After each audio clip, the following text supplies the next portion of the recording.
Dans la perspective d'aiguiser la foi de chacun par le témoignage des autres, les partisans du bonheur se réunissent ce mercredi 11 octobre 2023 dans les locaux de la salle Gustave Tolomé du siège du FIAD Porto Novo et en compagnie du coach Emmanuel Dejinou, administrateur de projet.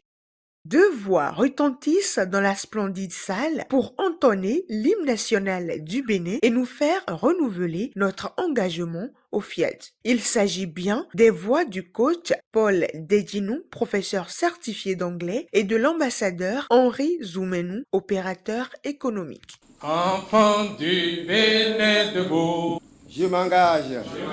Les précieux décrets de bienvenue aux princes et princesses de Dieu constituent le résumé de l'intervention du coach Gustave Tolomé, commissaire de police. S'il y a quelqu'un ici qui n'a pas de perturbation au niveau des 8 niveaux possibles qui sont écrits ici, celui-là n'a pas sa place ici. Nous venons ici pour régler des problèmes de développement personnel. Sur ces mots, je décrète la bienvenue à chacun de vous et je nous souhaite une très belle rencontre ce soir. Pour revenir à la source de notre prestigieuse association FIAD Monde, le coach Taiwo Oloronchola, professeur de mathématiques, nous présente soigneusement sa vision, sa mission et ses valeurs. À la FIAD, nous rêvons de bâtir la paix intérieure des êtres humains, la paix entre les êtres humains et la paix dans le monde. Notre mission est de forger les caractères des êtres humains par la formation continue. Pour notre organisation, nos valeurs sont la foi en Dieu et en l'être humain, la fraternité universelle, l'égalité entre les êtres humains. La discipline, c'est le thème mis en lumière par le coach Florenté Rouzanji, chef service comptabilité, dans la première exhortation pour éveiller la conscience de tous. Chers amis, quelle que soit la formation que nous avons, quelle que soit notre volonté d'aller de l'avant, si nous ne pratiquons pas la discipline, nous risquons de rester sur place. Si nous ne nous donnons pas une certaine rigueur pour appliquer les enseignements que nous recevons, nous allons continuer à être sur place. On nous a enseigné que pour devenir riche, il faut savoir épargner, il faut savoir faire de la générosité. Combien de personnes arrivent à le faire? Combien de personnes arrivent à épargner? Combien de personnes arrivent vraiment à faire de la générosité? Chers amis, ce soir, je voudrais nous demander de faire un peu plus d'efforts en ce qui concerne la discipline.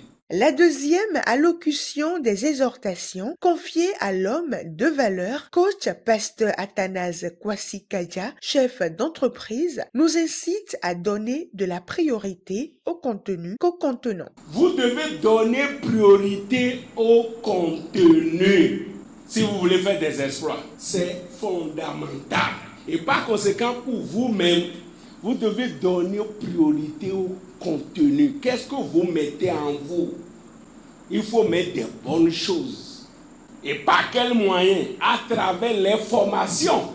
Les formations bâtissent votre caractère qui va vous permettre de relever tous les défis. Mais si en vous, vous êtes vide, n'importe quelle chose, vous allez vous écrouler. Ne mettez pas des ordures en vous, mettez de bonnes choses. La trompette du message principal du jour sonne et c'est à la merveilleuse princesse de Dieu, coach Lydie Soudé, directrice d'école, de nous le développer de long en large comme elle sait le faire pour déménager le mental.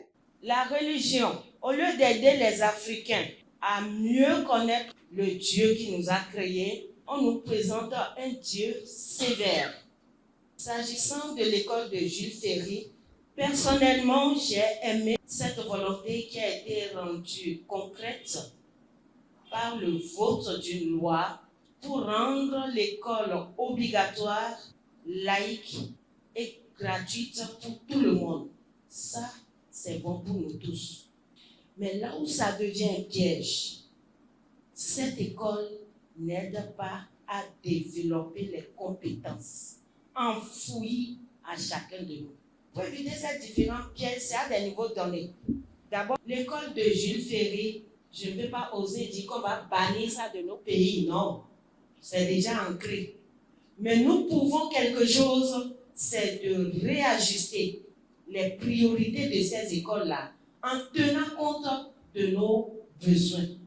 Aux responsables religieux, ils n'ont qu'à cesser de prôner un Dieu qui n'a que d'interdits, de prôner un Dieu qui va nous brûler après notre mort, mais plutôt de développer le meilleur qui est en chacun de nous.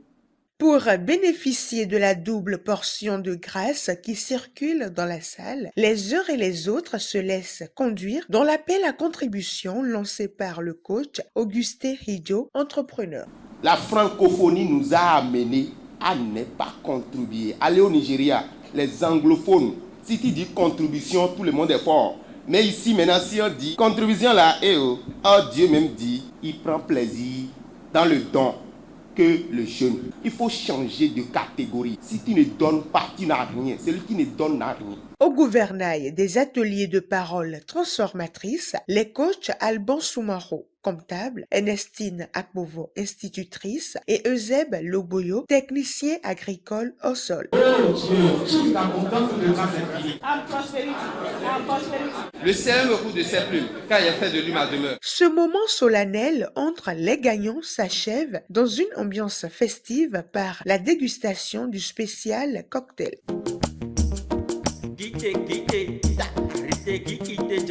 Des bénéficiaires radieux de cette soirée chargée en émotions nous donnent leur impression. Par rapport à la dite séance de ce soir, c'est très édifiant, très instructive, surtout avec les thèmes abordés. J'ai aimé tout ce qui a été dit au cours de cette clinique.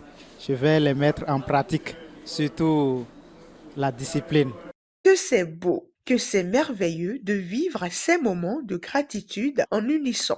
Nul ne peut participer à des séances riches en positivité comme celle de ce soir et demeurer le même. Alors, choisissons toujours la bonne part pour tout gagner.